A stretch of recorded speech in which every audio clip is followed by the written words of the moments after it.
Hey guys, it's Sekaar, and today we're going to be going over my last MagDK build for the Firesong chapter. It has been a long chapter, but we are finally coming to the end of it. But honestly, you know what they say, we save the best for last. This video, this build hits like an absolute truck, and I really do like it. I hope that you guys enjoy. I know that I say that I like every single build that comes this way, but I really can't stress enough how much I do like this build. So I hope that you guys enjoy, and if you're not subscribed to the channel, please do so. It is free, and we're almost at that 5K mark, so please do that. But guys, no more talking from me. Let's just get on with the video.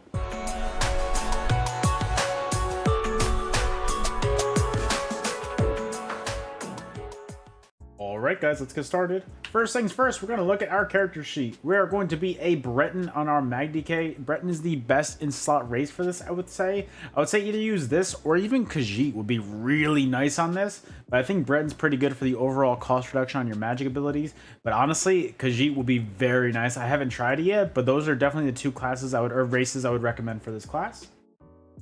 Our attributes are going to be 41 points into magic and then 23 points into health to give us a max magic pool of 23.5k, a max health pool of 30.6k, and a max stam pool of 16.5k. Our Mundus is going to be the warrior to increase our weapon damage, because on Dragonite you could always build higher weapon damage rather than spell damage on this on any kind of Dragonite in general, because you get minor brutality from one of your passives. So always from Dragonite build into weapon damage, never do spell damage anymore. And then our food is going to be the Orzoga Smoked Bear Haunch to increase our max health by 4,300 and our stamina and magic recovery by 369 for 2 hours. If you cannot afford this, because I know it's very expensive, on at least on PC it is, use the Jewels of Misrule food. It is basically the same thing. You lose 12 stamina and magic recovery, and then you lose like 300 max health. It's really not that much of a difference, and it is insanely cheaper. And then also we're going to be Vampire Stage 3 to increase our tankiness the lower health we are. That Undeath passive is massive, and I always on every single build video, I always recommend it. So please, it's no different on this build either. Our gear is going to be this. Our monster set, as always on DK, is going to be Bloodspawn, a heavy reinforced helmet, and a medium impen shoulder. Bloodspawn is going to give us a line of stamina recovery. Then also when you take damage, you have a 6% chance to generate 13 ultimate and increase your physical and spell resistance by 3,700 for 5 seconds.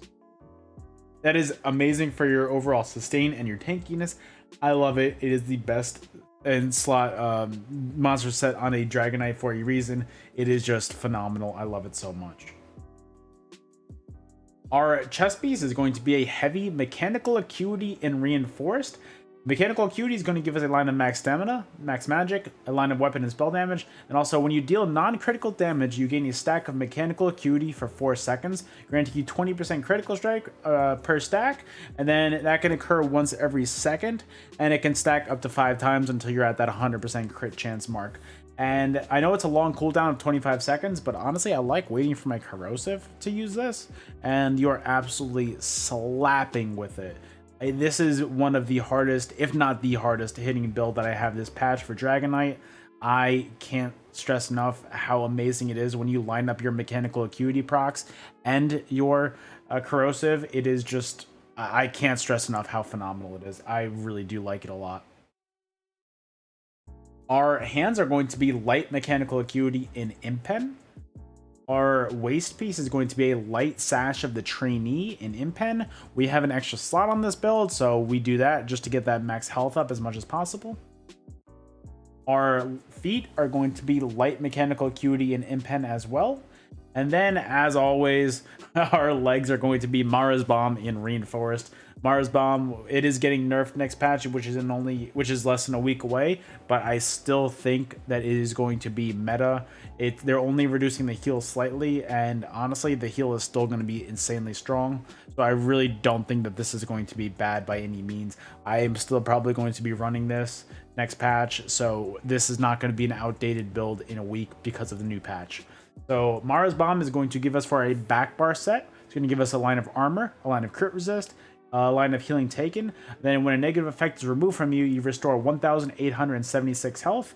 And then when you take damage, you have 6 or more negative effects on you, you restore 1,876 per negative effect removed, and then you cleanse all, which is a minimum of, I think it's about an 11k heal overall, which is insane.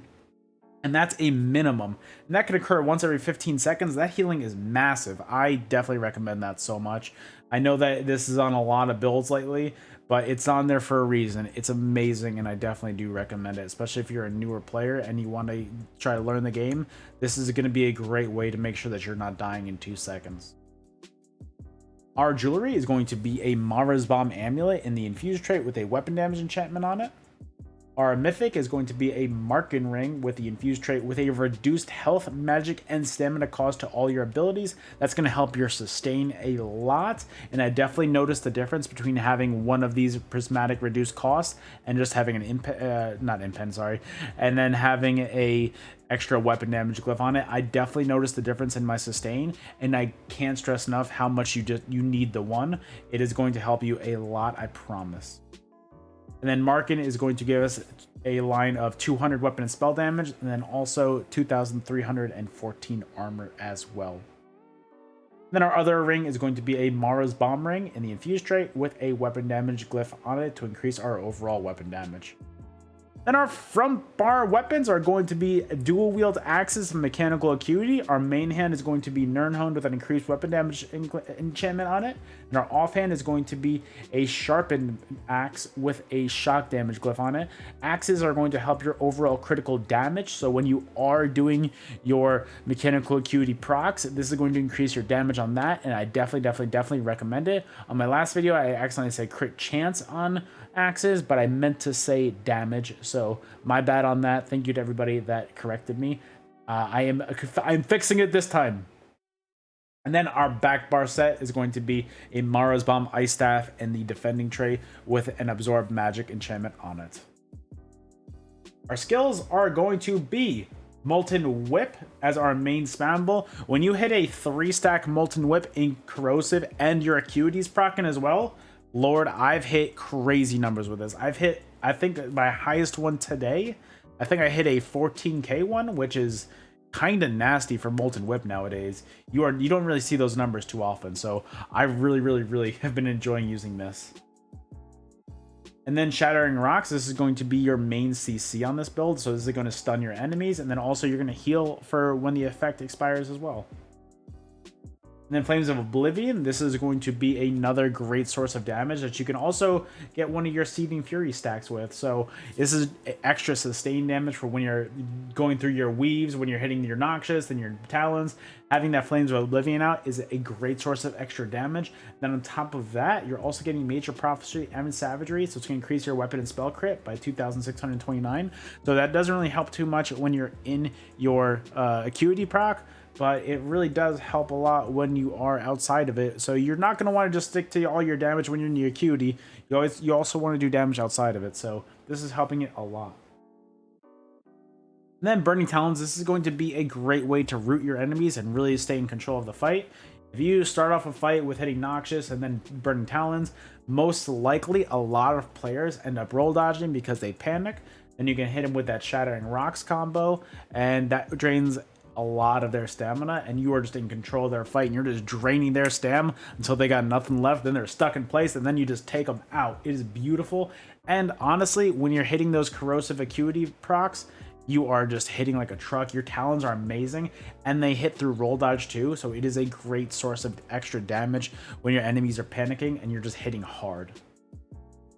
And then Noxious, you're always going to want to keep Noxious on your enemies. This is going to afflict, sorry, I can't even speak. This is going to afflict them with Major Breach. That's going to reduce their physical and spell resistance by 6k.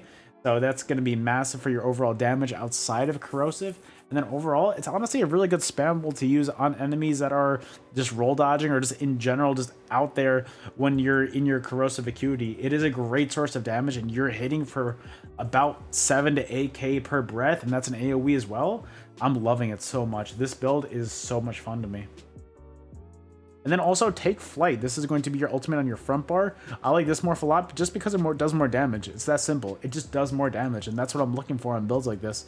I use this a lot in between fights. Like I use my corrosive more on my back bar, but I really like take flight for when I'm in my acuity proc. And I don't have my corrosive yet, but I see I can secure that kill. I really like take flight for that because I hit hard numbers on that. Especially if you do a 3-stack whip with a take flight and then that whip combo, you are hitting so hard. And then finally on your back bar, your skills are going to be igneous weapons. This is going to be your source of major brutality, increasing your weapon and spell damage by 20% for 1.2 minutes. This is just a great way to just keep your sorcery and brutality buff up without really needing to think of it during a fight. That's a long cooldown, or long duration, sorry. And it's just a great way to just use all of your other skills in combat too. That way you don't really need to worry about that. And then Race Against Time, this is going to be your snare removal, so it's going to really just get all those immobilizations off you for 4 seconds. But also what's really important as well is this gives you minor force, so this is going to increase your critical damage by 10%. So when you're in that acuity proc, make sure your Race Against Time buff is up, and you're going to be hitting a lot harder because of it. So please make sure that this is up during your main burst. And I will be, at the end of this video, I'll be just showing the exact combo on how to do things, so just I'll show you and just wait until the end of the video, I promise. And then Resolving Vigor, this is going to be your main heal over time. This is going to heal you for 5 seconds for a lot of health. And then on top of that, you're also going to be getting Minor Resolve, increasing your physical and spell resistance by 3k for 20 seconds. And then Coagulating Blood, this is going to be your main burst heal. So this is going to be what you're going to be hitting when you're taking too much damage for your Resolving Vigor to heal you all the way. Coag is going to get you right back up to full health. And honestly, I've hit some really hard Coags. This is a great burst heal for when you're taking a lot of pressure.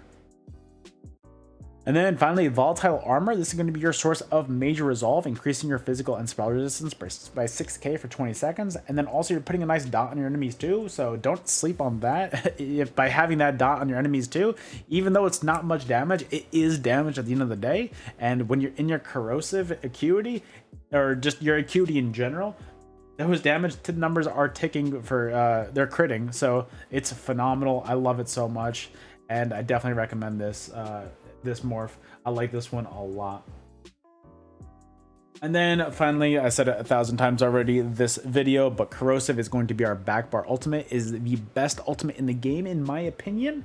You're going to limit your incoming damage to 3% of your max health, so you're going to be very tanky. You're not going to be taking much damage. And then also you're going to be dealing poison damage to nearby enemies every second for 12 seconds, so that's another source of extra damage. And then on top of that, which makes this ultimate so amazing and so broken, is you are ignoring your enemy's physical and spell resistance. So it doesn't matter how much armor they have, you're ignoring it. So you are hitting like an absolute truck, especially when you're critting everything in your mechanical acuity. You're ignoring all of their resistances and you're critting everything.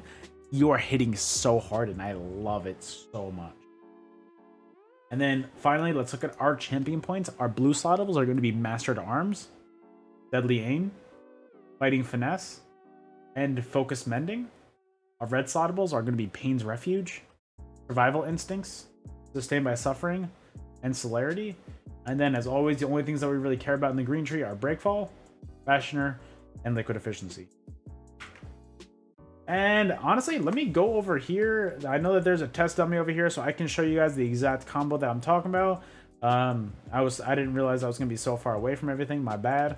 But guys, so what you're gonna want to do is you're gonna want to make sure your armor buff is up at all times. You want to make sure your resistances are up. So between your armor right here, your major resolve, and then you hit your resolving vigor, your minor resolve, you are going to have on your back bar for spell resistance 36.2k, and then your physical resistance is going to be 31.7k with a crit resist of 22.5.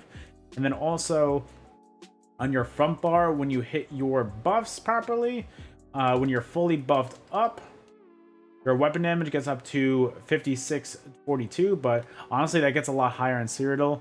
That's really low compared to what I've seen, especially with the continuous. It's really honestly upwards of 6k, and between that and your corrosive, that is really high, and I do like it a lot.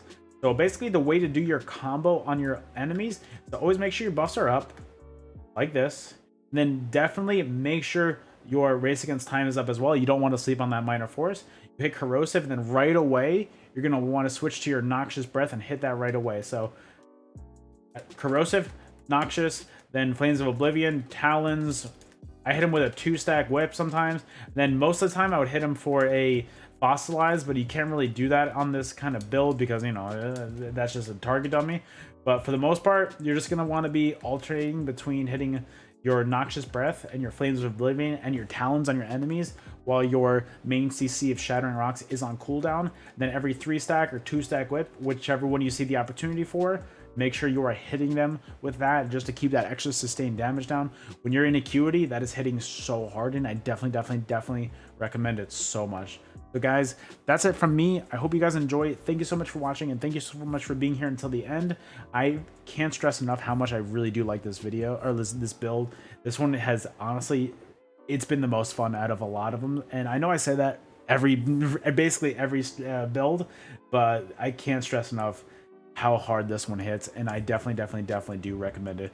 So guys, if you want to see builds like this live in action, catch me live at twitch.tv/Sekaar, where I stream 5 days a week. So come on, stop on by. But that is it from me. One last thing, if you're not subscribed to the channel, please do so. We are almost at that 5K mark, so every single sub helps, and I do appreciate every single one. I really can't stress enough how much it means to me. So guys, thank you so much for watching, and I'll see you guys on the next video. Later.